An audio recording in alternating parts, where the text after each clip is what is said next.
സംസ്ഥാനത്ത് തിരഞ്ഞെടുപ്പ് ഫലം വന്നപ്പോൾ വലിയ തിരിച്ചടിയാണ് ഇത്തവണ LDF-നുണ്ടായിരിക്കുന്നത്. സംസ്ഥാനത്താകമാനം കൊല്ലം ജില്ലയിലും നിലവിൽ 9 MLA-മാരുണ്ടായിരുന്നത് 2ആയി ചുരുങ്ങിയിട്ടുണ്ട്.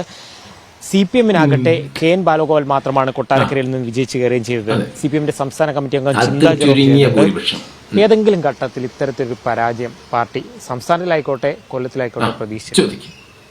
ഇല്ല, അങ്ങനെ പ്രതീക്ഷിക്കേണ്ട ഒരു സ്ഥിതി ഉണ്ടായിട്ടില്ല. കാരണം ഭരണപരമായി ജനങ്ങൾക്ക് ഏറ്റവും ഗുണകരമായ ക്ഷേമ പ്രവർത്തനങ്ങൾക്കാണ് സർക്കാർ നേതൃത്വം നൽകിയത്. അതുപോലെ തന്നെ വികസനത്തിലും വളരെ മുൻപന്തിയിൽ തന്നെ മുമ്പോട്ട് പോയൊരു ഗവൺമെന്റും പ്രവർത്തനങ്ങളുമാണ്.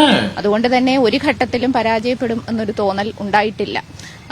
പിന്നീട് ഇപ്പോൾ ഇങ്ങനെ ഒരു ജനവിധി വന്നിരിക്കുന്ന സ്ഥിതിക്ക് തീർച്ചയായും എന്താണ് അതിന്റെ കാരണങ്ങളെന്നുള്ളത് പാർട്ടി പരിശോധിക്കണം. എന്നിട്ട് നിങ്ങളുടെ ആ പിണറായിയെ എടുത്ത് പുറത്ത് കളയണം.